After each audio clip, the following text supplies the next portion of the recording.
be focused on the analysis of genocide in a comparative perspective of different sources. You have the floor.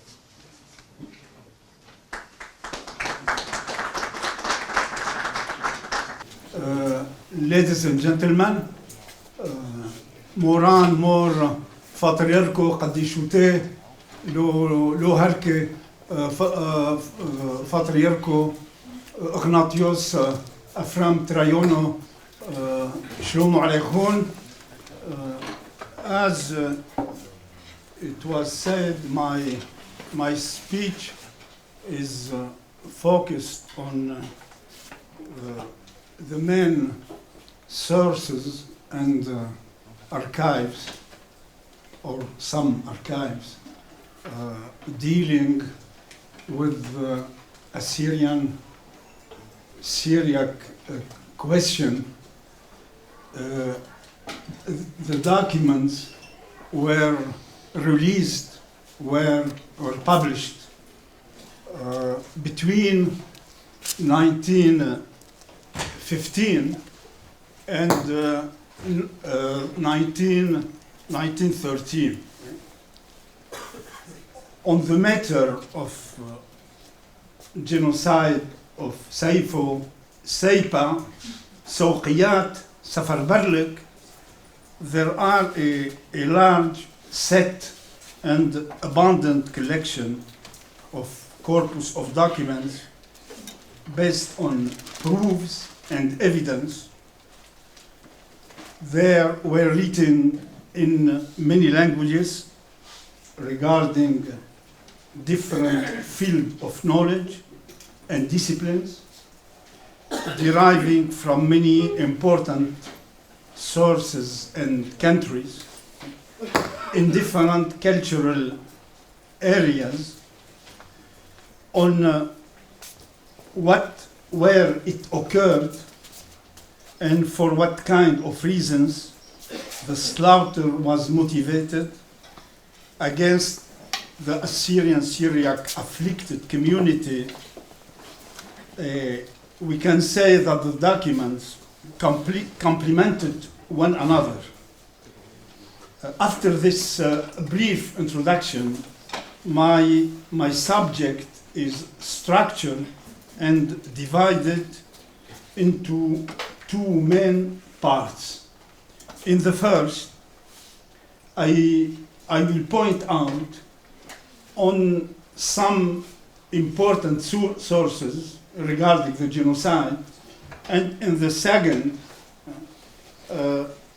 I will insist on what I found as some important point.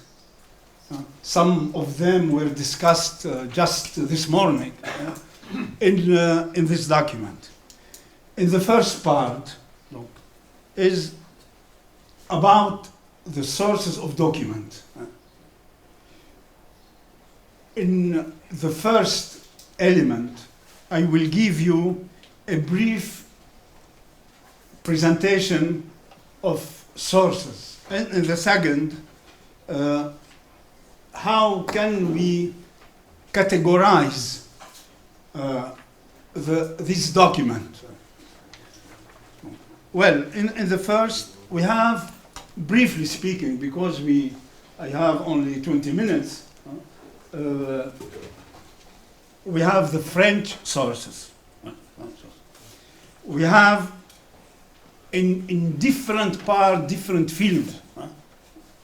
I will detail them in the second point.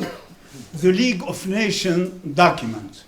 I have submitted my thesis, my PhD thesis in 1984. It was about the League of Nations and the Assyrian Syriac people. The Nansen office refugee of the League of Nations document. Fridtjof Nansen was a Norwegian. I have visited his home in this country. We have the British sources. something amazing.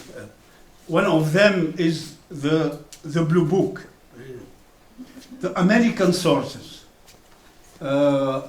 We have a document of the State Department, one of them, and many other, a lot of documents deriving from Presbyterian, for instance, Presbyterian missionaries. The German sources, Madame Tessa Hoffmann spoke about them just 1 hour before. We have the Russian sources. I mentioned between them the articles and the testimonies of Basil Nikitin. The Austrian sources, I have this, recently, I put the hand of some of the Austrian important documents on the genocide. The statement of Raphael Lemkin. As you know, Raphael Lemkin was the thinker and the inventor of the term of genocide, genocide. And he was the instigator of the Convention of United Nations about genocide, which was adopted by the General Assembly of United Nations in Paris, 9 December 1948. I discovered some of his documents in the archives of UNESCO in Paris. In one of this document, he explicitly wrote one of the peoples who was suffering in the past is, I mentioned, Christian Assyrians. It is a conference which was given in UNESCO in 1948. Vatican sources is something huge now, because recently the Professor Ruisen, I have with him in Rome 3 or 4 days ago, he published with the authorization of Vatican 5 volumes on Armenian genocide, in which there are a great number of documents about Assyrian-Syriac genocide. Something amazing. We have many correspondences about this subject. We have many Assyrian-Syriac sources written in foreign languages. One of them was mentioned, Joseph Naim, Abraham Yohanan, and so on. Assyrian-Syriac sources written in Classic Syriac, Western Syriac, and Eastern Syriac. I can give you some example, maybe in the debate. The place of Seyfo in Syriac literature in many various fields, in poems, songs, novels, books, articles, and so on.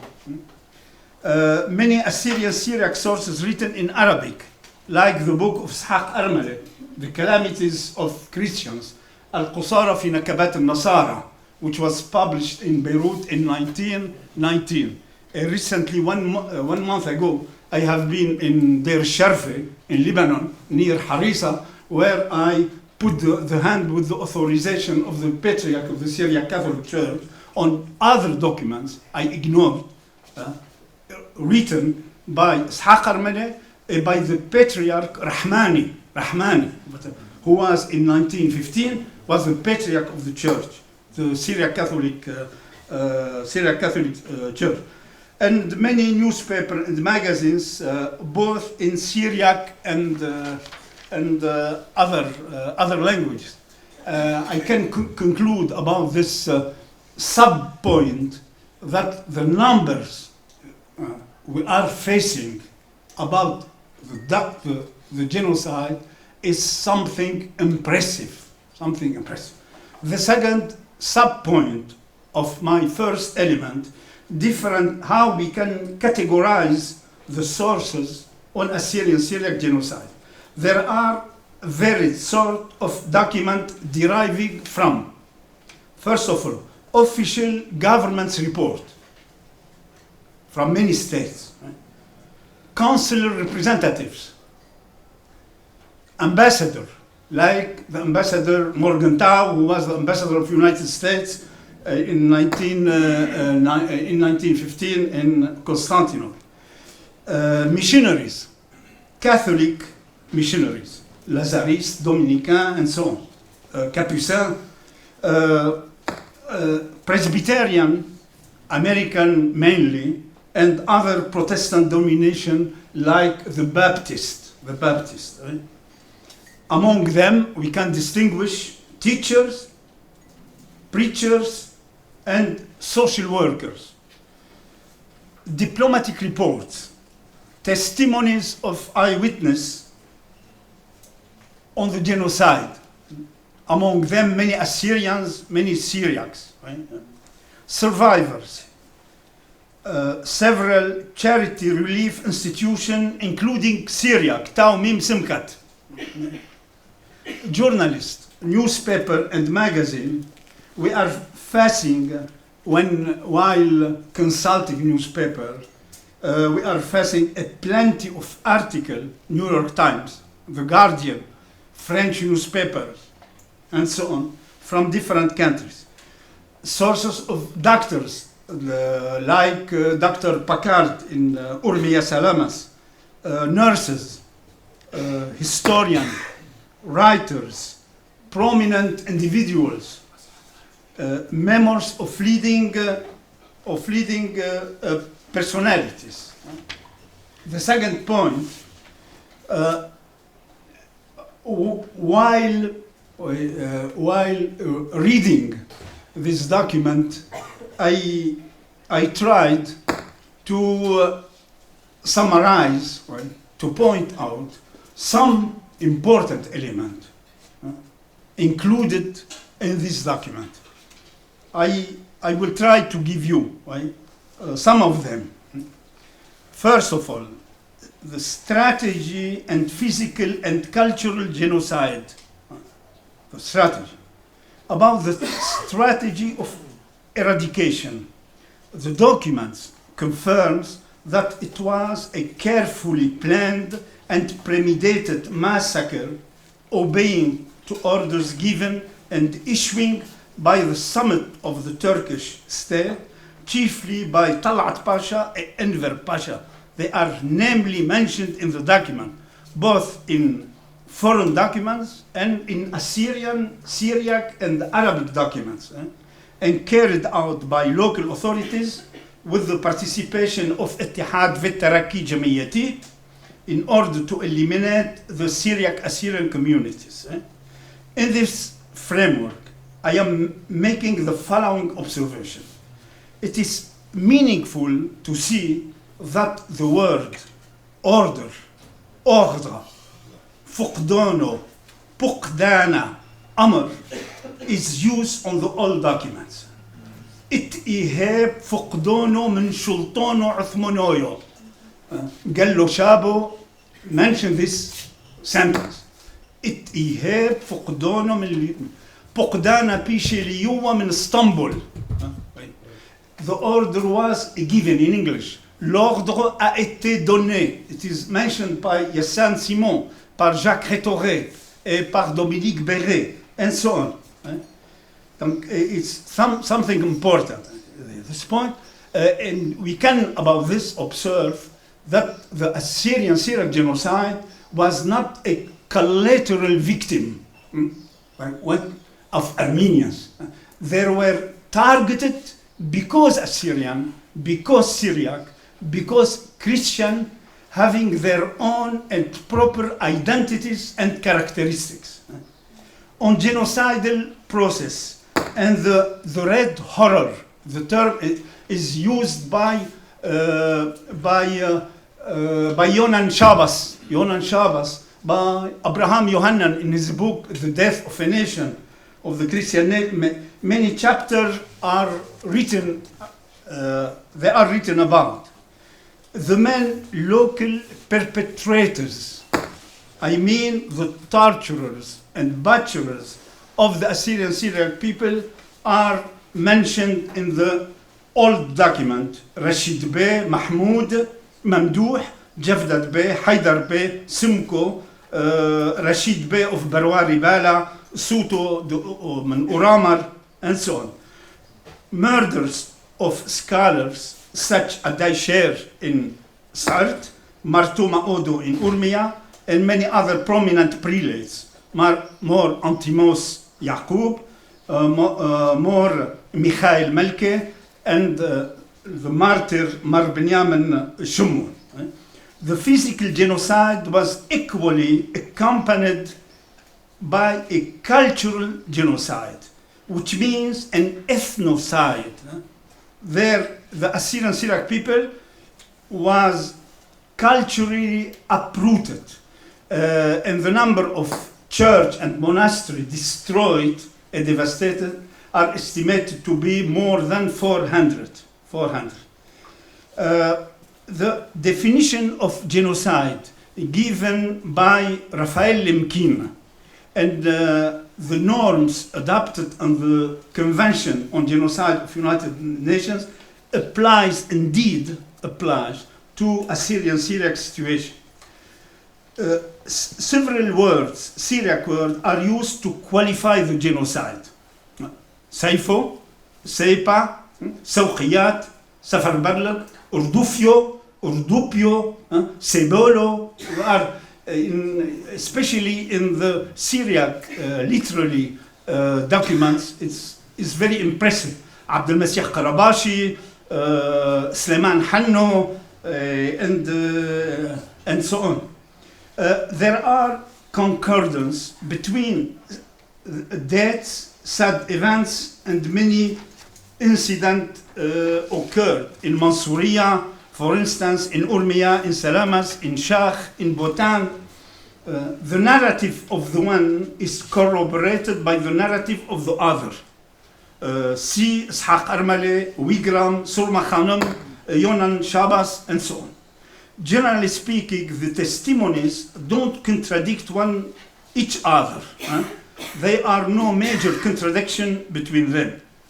Although similarities among Armenians and Assyrian Syriac exist, however, the document makes clear distinction between the two peoples. The Assyrian Syriac were targeted as Assyrian Syriac.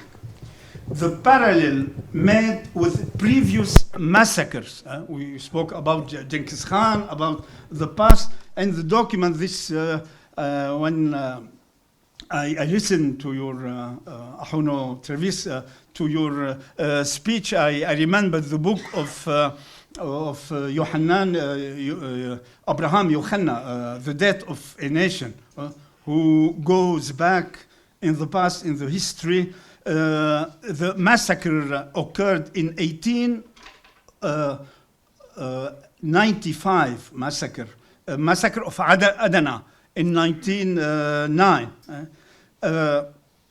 Other things, maybe I will summarize in connection with what was discussed just one moment. The Assyrian Syriac are treated as a nation and as a people in many documents, with an insistence of their Eastern Christian identity going back to the first centuries, despite all different and linguistic differences. And with your permission, I would like to add about what it was saying just 1 hour, the problem we're facing now about the name. The same problem was one of the main important aim in 1915. Because his document sent to by the channel of the British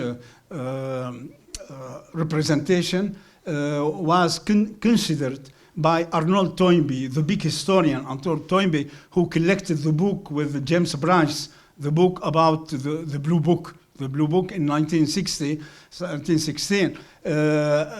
Arnold Toynbee estimated the report presented by Paulus Shimon as extremely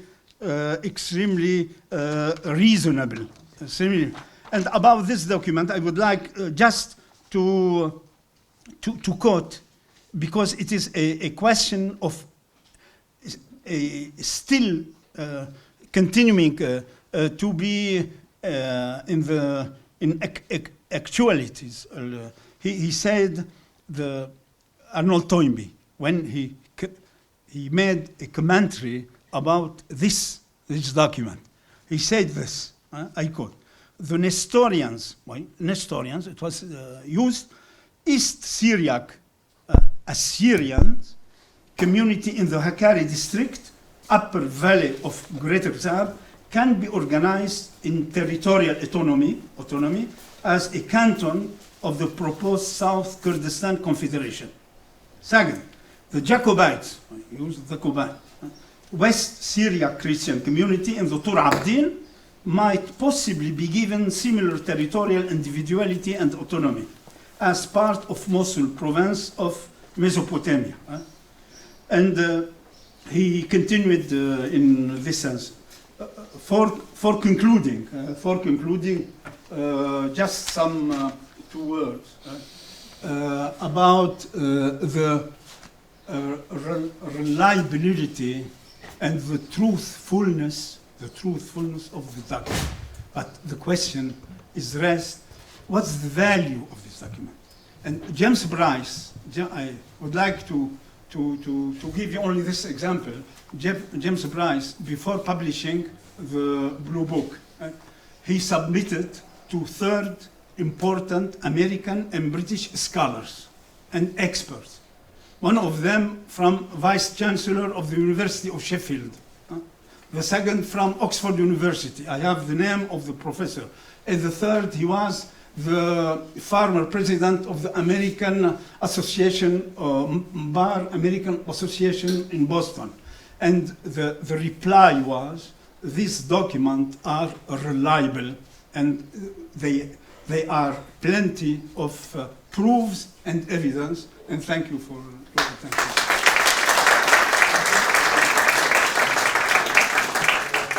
Let's go and let's move on to the second speaker, Fuat Dündar. He is assistant professor in the political science department at the Toby University in Ankara. He published many books, some of them in Turkish, and his today's paper is about the population policy of the Ottoman government basing on the government Seyfo telegrams. Yeah, actually, as you see from the title of my slides, I will examine the Ottoman demographic policy vis-à-vis Syria. And before all, I have to underline that I examined the central policy basing on central government documents, namely cipher telegrams. It's important because it's very difficult to follow all dimension of the policy regarding such a, in quotation, little communities, because we can find thousands documents on the Armenians, but it's very, very few documents on the Assyrians and Nestorians. It's very difficult to follow all steps of politics vis-à-vis Assyrians, because especially comparing to anti-Armenian operation, anti-Assyrian operation was shaped mainly by local powers, mainly by Kurdish tribes and other local Muslims population. The second point that I have to emphasize, I am not expert on the Assyrian or Nestorian, just I will try to contextualize CUP government policy comparing with the other populations policy. Yeah. The last point that I will use the terms Nestorian, Nasturi and Suryani basing on the Ottoman documents. the terms which used by Ottoman official. Yeah, in the aim to better understand demographic policy vis-à-vis Assyrian and Nestorians, I have to emphasize the general policy of Young Turks during World War. One of my articles, I try to design this map, the whole demographic operation over the Anatolia. As you see, too many community, mainly non-Muslims, mainly Armenians, Greeks, and also Assyrian and Nestorian were affected by Young Turks' demographic policy. What was the reason behind the Young Turks' policy? I can tell firstly was wars, mainly Balkan wars. The second was migrations, the Balkan migrations, and their national ideology. Yeah, indeed, Balkan laws was very, very important over the Young Turks' cadre.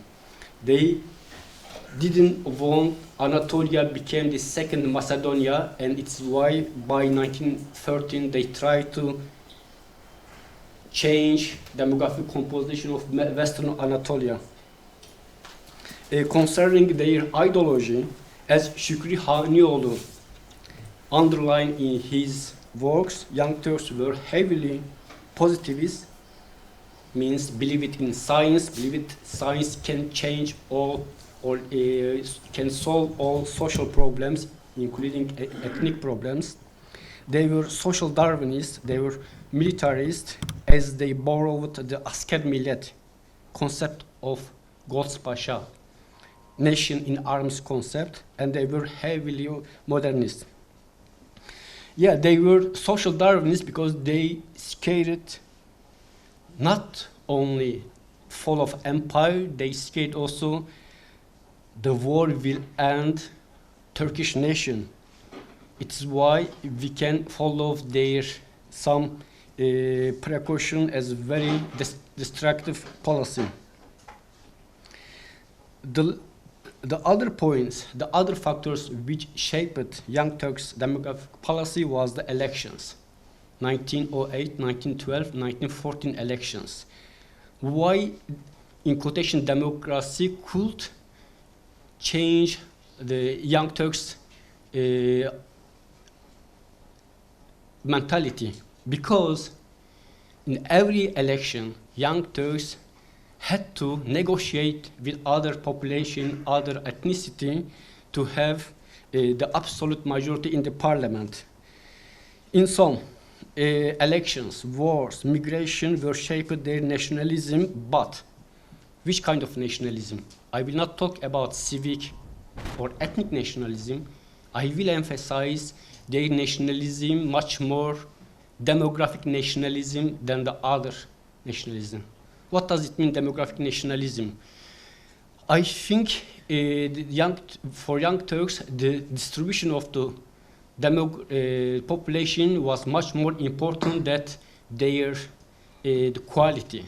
For them, the Anatolia had to be majority Turks and Muslims. This majority limit was more than 90%. Well, in this demographic nationalism concept, the Nestorian and Assyrian, which position they took in CUP mentality? Actually, I think the Nestorian and Assyrian were not main problem for CUP. For them was Bulgarian, Greeks, and Armenians. But when the war started, the CUP mentality regarding Nestorian changed.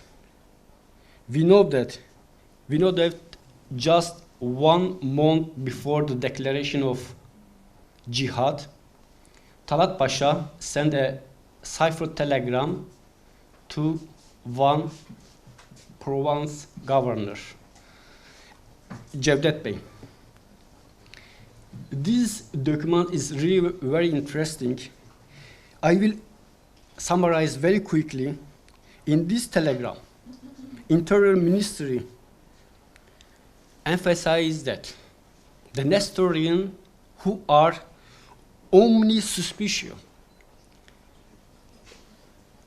meant that the Nestorian has been always a suspicious population for Istanbul government. And aware Cevdet Bey, one governor, that they could become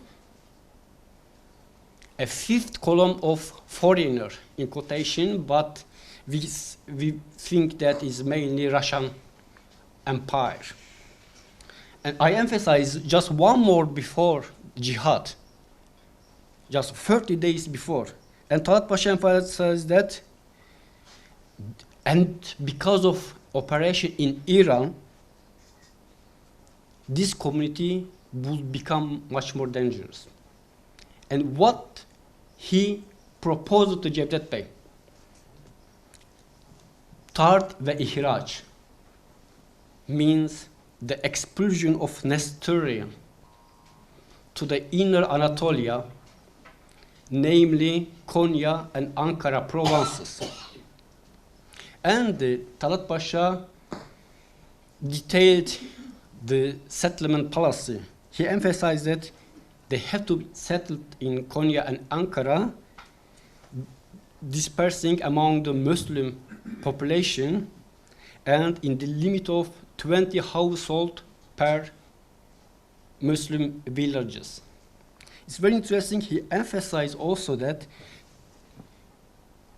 this deportation would not be only for precaution for the next war.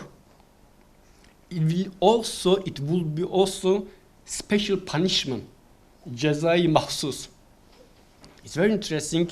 I don't know. It's do you know the Nasreddin Hoca story when he punished his son before sending him to the fountain? And it's like this. Just 1 month before, Talat Pasha sent a telegram and proposed expulsion of the Nestorian and the forced settlement in the inner Anatolia for what? For just special punishment. There is no crime yet, but not only precaution, also punishment, because this community has been always a suspicious community. Well, what can I add on these documents? But I have to go in details. We see that probably Cevdet Bey, because of the military strategy between Van and Urmia, he couldn't apply this, in quotation, precaution. And Talat Pasha asked again, 13 April 1915, and by emphasizing that to Cevdet Bey, this favorable moment hasn't yet arrived. So I think at the mid of April, the moment arrived for the Cevdet Bey, and they mainly deported Nestorian to the Mosul Vilayet province, and some of them also escaped to the other side of borders, to Russian territory and the Iranian territory. And Talat Pasha quickly sent a telegram to the Cevdet Van Vilayet to prohibit Nestorian to return back. In the other sense, repatriation of the Nestorian had quickly prohibited, and also they settled Muslim refugees coming from Russian side. It was Sharp mültecileri was around 800,000. They also quickly settled in the Christian household, mainly Armenians and also Nestorians and Assyrians. And also, I have to emphasize, 19 1915 deportation law. Actually, we emphasize always that when we talk about Armenian genocide, actually this law didn't emphasize the term of Armenian. 1915 deportation law was also applied for the Nestorian and Assyrian, because 1915 law gave absolute authority to the military powers to deport every Christian village which is suspicious and destroy who resists to you. In the official law, they emphasize destroy who resists to the military power. And so it's why I also draw the deportation of the Assyrian from Diyarbakir provinces to the desertic region, which remained from the massacre of the regional power and Rashid Pasha, mainly by Kurdish tribes and the Muslim population. And at the end of the World War I, the two big communities were totally destroyed, and it was the end of the 4,000-year civilization. My talk is very short. I will go in details after your questions. I hope you understood my English. Thank you very much.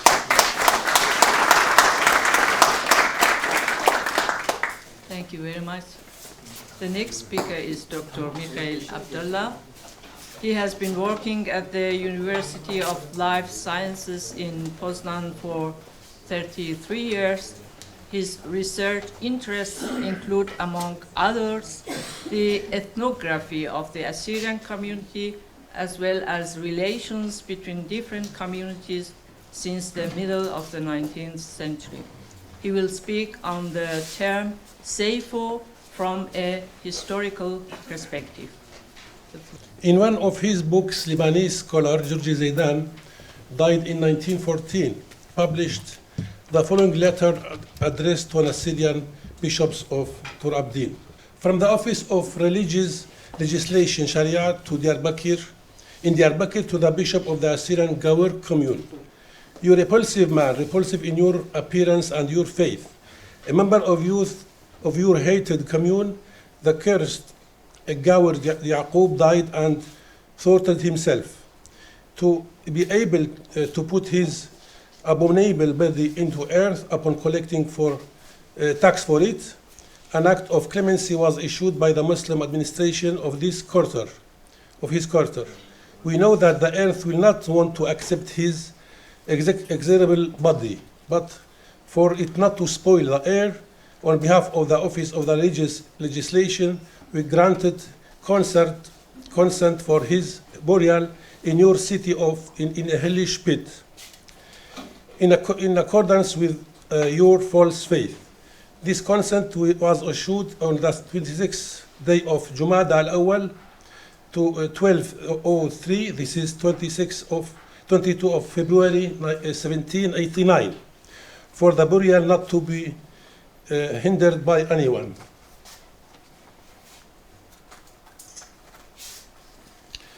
Two 226 years have passed since this official letter was written. Its message is clear. If this was not a singular incident, a question may be posed whether at that time Christians had any rights at all. Commenting on this letter, Zaidan admits that for him it was hard to believe that what he read was true. However, at the same time, he mentions the letters with similar contents was also be found in the archives of the Coptic Patriarchate in Egypt.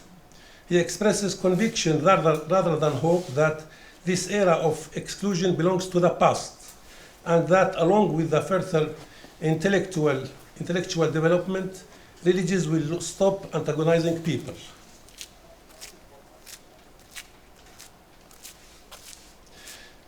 Sadly, tracing the history of Assyrian Christians ever since that time leads to a decisively negative answer. It is sufficient to mention the genocide that was inflicted on them in Turkey itself in the turn of the 20th century and before this period. For the 18th to the end of 19th century, the principal perpetrators of violence were Kurdish emirs of Botan and Rawandus, Shamsuddin, Shamsin Badr Khan, Izzuddin Sher, Masur Beg, Muhammad Pasha, known as Kor, and Seyfuddin.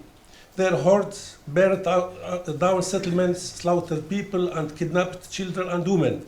However, it was 1895 that saw massacres in a larger scale than before. They were performed by soldiers from the Hamidiyya troops. Haliban Travis, in his article, Native Christian Massacres, draws a comparison between the tasks of this formation and the operation of the Janjaweed forces in the Darfur region in western Sudan. At that time, extermination affected all Christians in every single settlement or town. Their schools were closed down. Periodicals and magazines ceased to be published. Many intellectuals were sentenced to death. Hundreds of priceless manuscripts were cast into fire. The period of the Assyrian history has been preserved in their own collective memory under the name of Seyfo.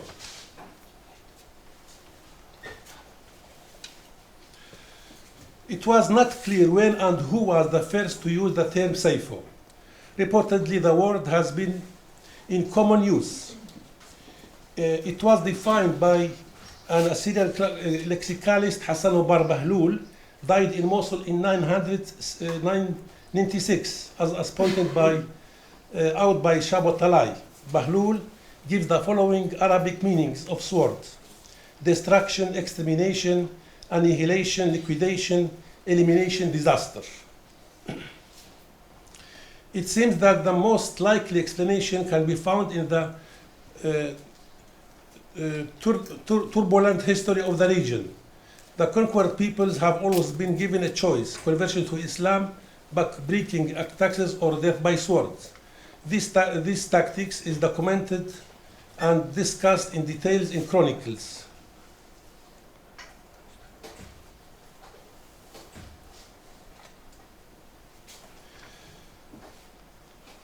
It is true that the very sword word appears in the Quran only once, Surah 47, verse 4. However, the first accounts, other than those in the Quran, of Islamic being imposed by sword can be found in the earliest biography of Muhammad, authored by Ibn Ishaq. The companions of the messenger of Allah spoke to him, "There are more and more of us. If you ordered each group to kidnap one of the Quraysh men at night and to kill it, the whole land would be ours."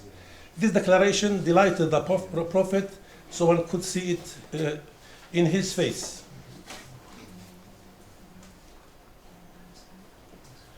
Another passages contains mostly description of ambushes, battles, taking boots, ghanaim and slaves, sabaya.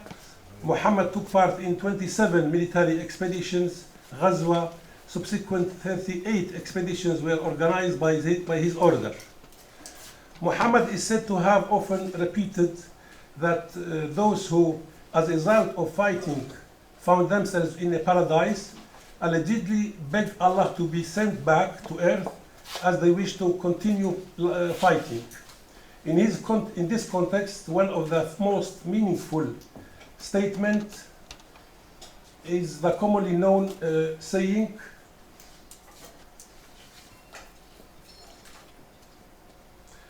Al-Harbu Khid'a, war is deceit. Volume 2 of the Ibn Ishaq work, which is detailed account of warfare waged by Muhammad as well as other sources, contain the following phrase: Darbul A'naq, smite the necks. Whoever refused to submit to Muhammad and take his side was referred to as Aduullah, the enemy of Allah. Such an enemy observed no mercy. Summing up the operation of imposing Islam on the Christians of Najran, Muhammad said to their delegation, had Khalid ibn al-Walid written, not written to me that you accepted Islam without fighting, I would have cast your heads under your feet. It is not surprising then that accounts of such practices raised anxiety and fear among the non-Muslim population. The greatest strategy of the history of Islam, Khalid ibn al-Walid, was called by Prophet Muhammad himself Seyfo al-Maslul, the drawn sword of Allah. His achievements include forcing numerous Arab tribes to recognize Muhammad as a prophet or convert to Islam. It is significant that after Muhammad's death, many Arab tribes attempted to abandon the imposed faith. Battles with them were referred to as Hurub al-Ridda, wars against the apostates. The status of the defeated, including the people of Book, was precisely determined by second Caliph Umar ibn al-Khattab. The Christians who entered into a pact with him in conquered Jerusalem would not to carry a sword on their shoulders. This military strategy was reflected also in the fact that the first Caliph of the Abbasid dynasty, Abu al-Abbas, accepted the name as-Saffah, the one who sheds blood. It needs to be stressed that nowhere a sword was associated with religion so closely as it is in Islam. Muhammad's broken sword was the title of one of many commentaries in the Polish press on the news of abolishing the caliphate and the dethroning of Mehmed VI by Kemal Pasha Ataturk, called a Bolshevik. The new Sultan, but not Caliph, Abdul Majid, was proclaimed, yet the sword that had been carried by his predecessors was not stabbed to his side. Deprived of political power, he ceased to be a legitimate and worthy successor of Prophet Muhammad. It was glorified, the sword was glorified in Arabic poetry and has many names, depending on the shape, place of manufacturing, and the effect of its use. The sword that was used by Prophet Muhammad was referred to as Dhil Faqar in Islamic tradition. The Prophet was said to have passed it to one of his companions when he got seriously wounded in the Al-Uhud battle, which allegedly was the decisive victory for the Muslims. No, not without reason, the Quranic verses which call for fighting infidels are called the verses of the sword. Though these originating from Meccan period, with kind words and tolerant attitude, were later declared as mansukh, the abrogated. By Allah's will, they were replaced with other paragraphs revealed in the Medinan period, referred to as nasikh, were verses abrogated. One of the multitude of verses with extremely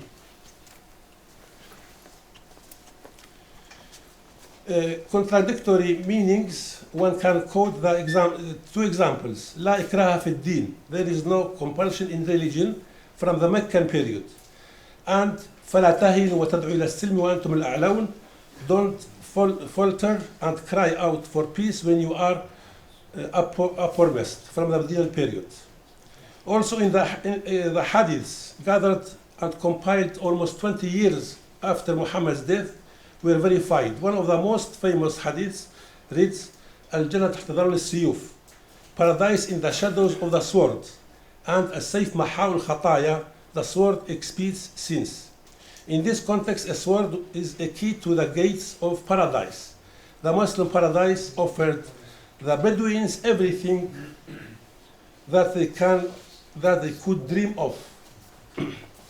Muslim traditionalists, the authors of writings constitutive for Islam, associated the sword with the poll tax. It is admissible to accept poll tax from non-Muslims regardless of their ethnic affiliation, with one exception, namely Arabs who worship other gods or other apostates, or Arab apostates who may choose Islam or the sword, while Christians, Jewish, Zoroastrians, and those who worship other gods, those who belong to other people, not Arabs, may choose between Islam, jizya, and the sword. Probably one of the first and best known rhyming poems extolling the role of sword is this instrument which brings glory, was written by an Abbasid poet Abu Tamam, died in 846.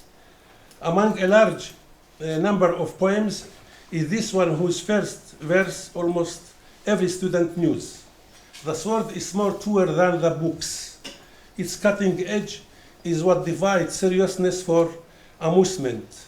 The white of the blade, not the black of the page. It brought sides, distinguish, uncertainty, and doubt. Inseparable bond between the sword and Islam is found in the names of Muslims, such as Seyf, or Seyf Muhammad, or Seyf ad-Din, sword of faith, or Seyf al-Islam.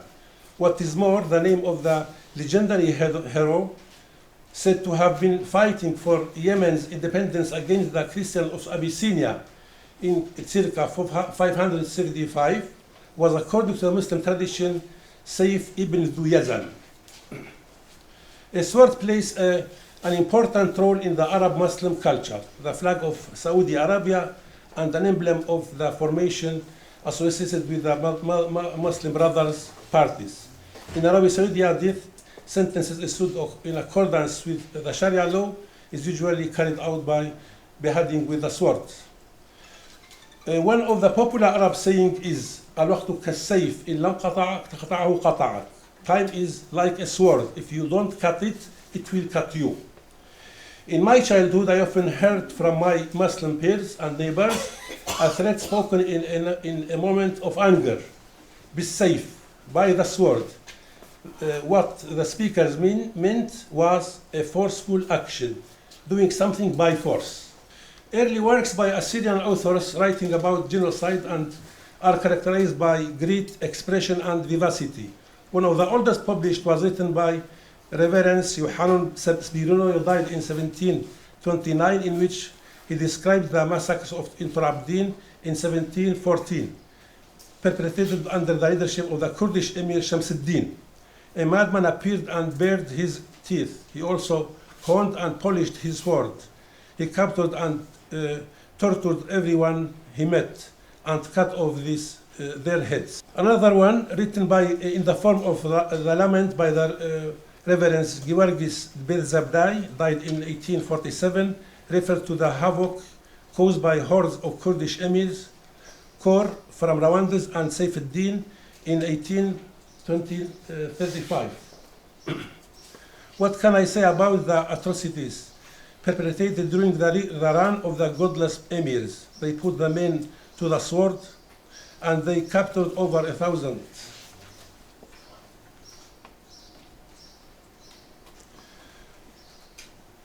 The author of the poem depicting the scale of massacres committed in 1895 was the priest Hanna Aymerdoyo. Emperor Titus ravaged Jerusalem and the whole surrounding area for having crucified Jesus Christ, who is its Lord. However, never have then been such a sword as this in any epoch. And if I am not mistaken, one like it has never been referred to in books. In the other poem by Yosef Bar Hammo Shaheen, an eyewitness to the siege of Azakh by the Kurds and the Turks and the heroic defense of its inhabitants in the years 1914-1917, the expression sword appears in two segments. When they enslaved us by violence, they were mercilessly planning to slay us, all of us, by sword. In the manuscript of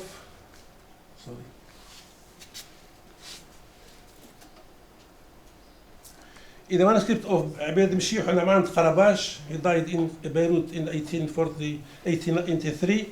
The sword is a synonym of the genocide of both the Armenians and the Assyrians during the Great War. The author gives examples of people being robbed of their lives by the wielding the sword in specific places, and sometimes mentions the way of the name of a preparator.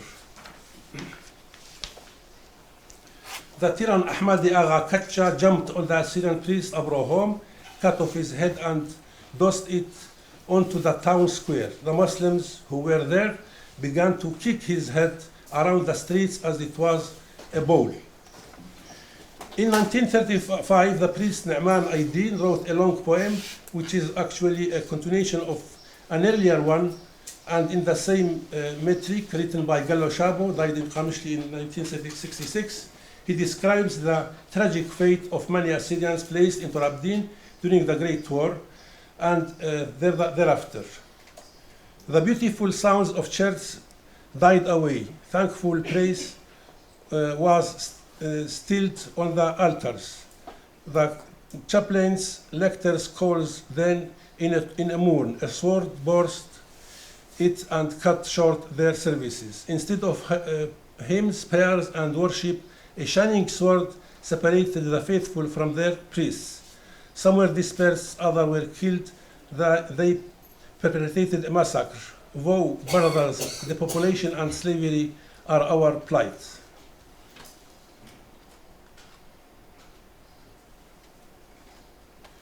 In conclusion, the Seyfo has become among the Assyrians a symbol of any weapon used to kill. It is also a term which denotes intolerance, xenophobia, oppression, aggression, and hatred. It has been incorporated into the everyday language in such saying as Athi Seyfo b'qara'ayna. We experience the sword, Mhalle Seyfo ebayna. They have unleashed a sword against us, and Na'fina femidu Seyfo, we have become the food for the sword. They all express tragedy,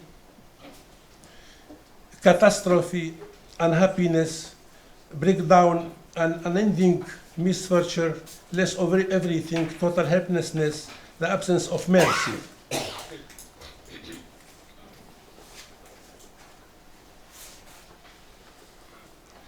Each threat directed against the Assyrian Christians who is a native from Turabdin is a reminder of the stories that had heard of the massacres and of the Great War and for earliest time.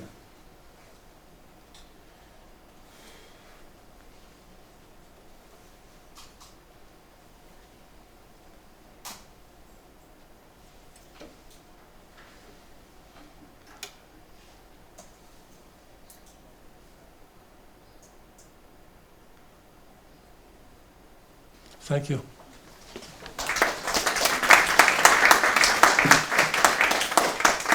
Je voudrais juste vous faire part d'un problème qui me concerne moi-même. Je suis en train de subir un génocide par mon ignorance de ne pas pouvoir parler l'anglais. Donc je m'excuse de vous poser la question en français. Je sais que le professeur Joseph Yacoub, que je connais aussi très bien et qui s'est penché sur cette question du génocide depuis 1980. Et il a aussi parlé dans son exposé sur des documents, des livres, des témoins oculaires. Et je pense qu'il pourra peut-être m'aider sur cette question. Dans le discours du président allemand du 24 avril dernier concernant la reconnaissance du génocide arménien et assyro-chaldéen, il a été question, peut-être que j'ai mal compris, je ne sais pas, d'une co-responsabilité des Allemands dans ces génocides. Y a-t-il eu une co-responsabilité ou pas? Et s'il y a eu, laquelle? La deuxième question que j'ai, elle va, je me permets, je ne prendrai pas le micro une deuxième fois en français, elle va à notre deuxième professeur qui est aussi francophone, Fouad Dündar. J'ai vu qu'il a eu accès à des archives des Ottomans en Turquie, d'un télégramme datant de octobre 1914. Et j'aimerais bien savoir s'il a eu accès aussi à d'autres télégrammes datant de 1915, 16, 17, 18, demandant de massacrer justement ce petit peuple autochtone qui est le peuple assyro-chaldéen au sud-est de la Turquie. Merci. Translate the first question. It was for me about the variety of documents regarding genocide and about the co-responsibility of Germany in genocide. I didn't have much time to give details about the content of this document, but we can say that one of the points I have rest in my document, it was the co-responsibility of Germany. The co-responsibility of Germany is becoming a theme prevailing in the many documents in English, like in Assyrian Syriac language and in Arabic. For speaking briefly, the Assyrian Syriacs are very astonished and really shocked to see, I use their own terms, that a Christian state, a Christian empire, like German Empire, and a Christian Catholic Austro-Hungarian Empire, to be on the same side of Ottoman Empire. We have on this point, we have a lot of documents published in Kkhwa, in Zarir al-Bara, Khalid Shrara, in Ishaq Armeli, in Arabic, Al-Qusara fi Nakabat al-Nasara. It's something is repeating itself. But however, I would like to add that there were in Germany, like Tessa Hoffmann mentioned it, a very courageous man like Johannes Lepsius, like Martin Niepagel, like Ermin Wigger, and I would like to add to these three personalities one Mitglied the Reichstag, Erzberger, was one of the prominent members of the Reichstag who has been in Turkey. He met there, I have the document with me, he met there Talat Pasha, and he disapproved the policy made by Turkish Ottoman Empire towards Armenians and towards the Assyrian and Syrian. And I would like to add another names, some Austrian, the Capuchin missionaries like Michel Lieber and another, who sent from there, sent many reports from Khartoum, Diyarbakir. We have many letters of Holstein, who was the consul of the Ottoman of the German Empire in Mosul. The patriarch Mar Benjamin Shumun was in touch with him, and he helped me at some times. And then I think we couldn't be so categorized and to put all the Germany in the same. And the final point, when Joachim Glauc, the president of Germany, made his courageous declaration, followed by the declaration of the president of the Bundestag, I sent a letter to the president of the republic, congratulating him, and to the president of the Reichstag, and I received recently, before coming, 2 days ago, I received a letter from the president of the German parliament. And Je sais pas si vous comprenez en anglais, mais je vais répondre en anglais. As I emphasized that my presentation was based mainly on the Ottoman archives, but actually I had to also emphasize that it is the bureaucratic archives. I have never worked in the military archives, which was closed until 3-4 years ago, and now also actually practically it's very hard to work in the military archives. We cannot tell that military archive is closed, but practically it's very hard to work in military archives. I think the military archives is, the good response to your question. If someone, the new scholar, the young scholar, if they work in the military archives, they can find some documents. And also, also foreign ministry archive is still closed. Davutoğlu was 2 years ago ordered to open the foreign archives. They have not yet opened. We can also find some maybe correspondence with UNI or with other consular. And also the Teşkilat-ı Mahsusa and the Committee Union Program documents also is not yet found. So I just try to give you a portrait of official documents. I have several questions. First, a brief one about the Russian archives. As a scholar of Eastern Europe, I'm interested in that. If you could say a few words.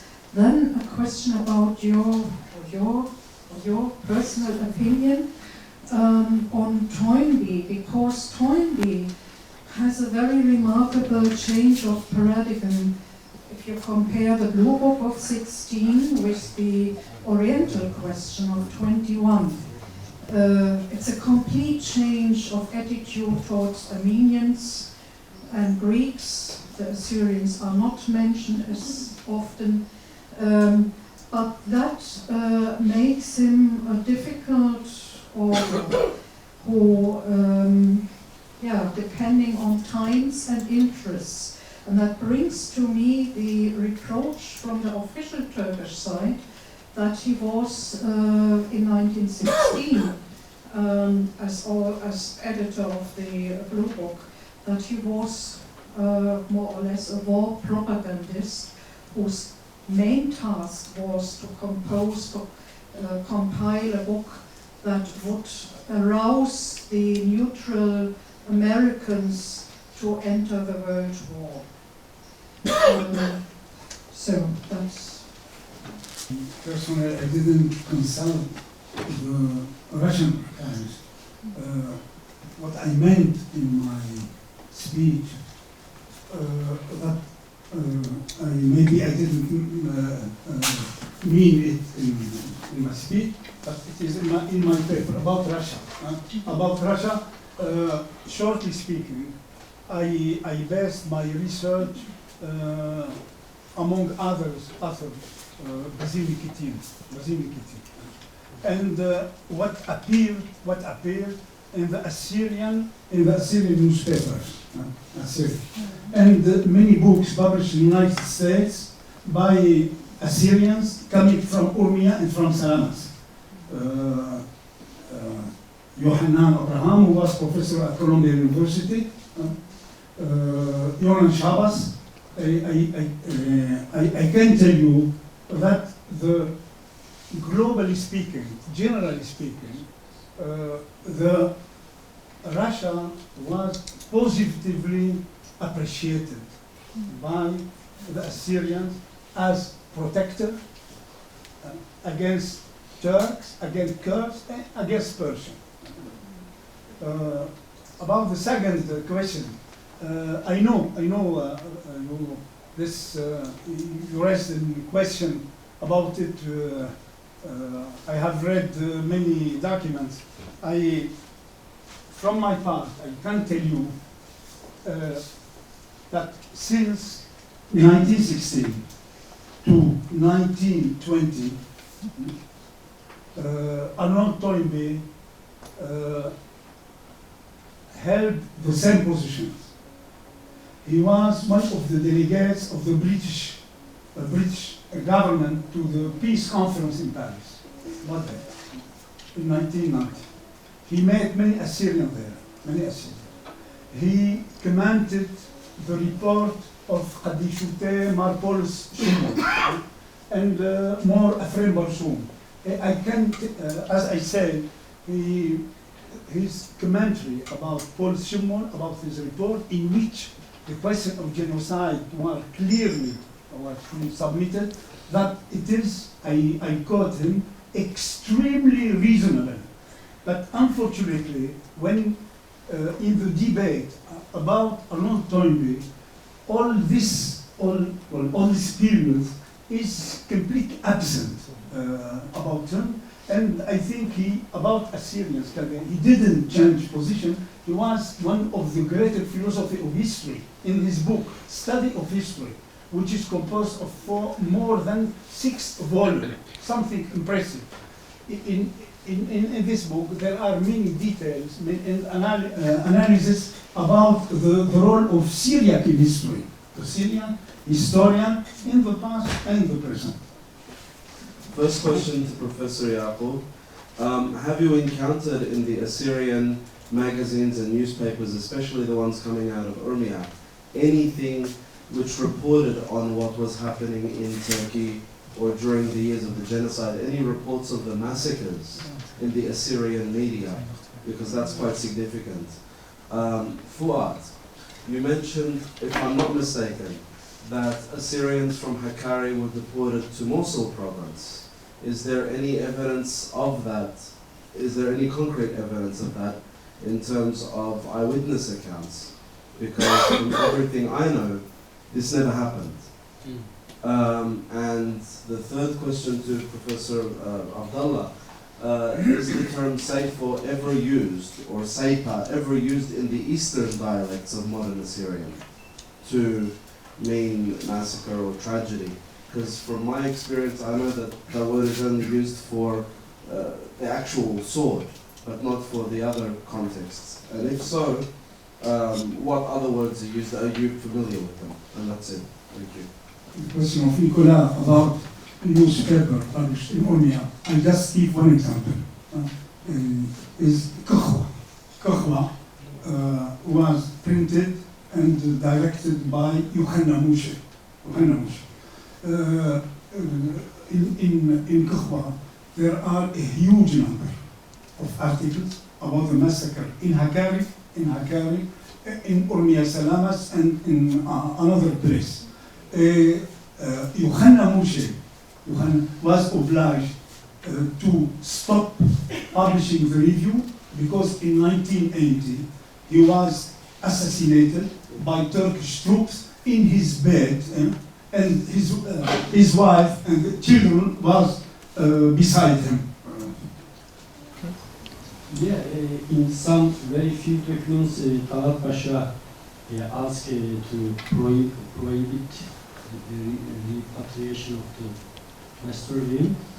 But I had to emphasize maybe Mosul province was much bigger than today's Mosul. Mosul was 1/3 part of the big territory. I didn't emphasize that they settled in Mosul, city center, but Mosul really was very big.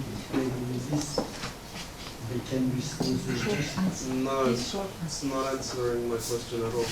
No, yeah. In some field documents, Talat Pasha asked Mosul governor to stop restoring who settled in quotation in Mosul province. And Mosul was much bigger than today Mosul.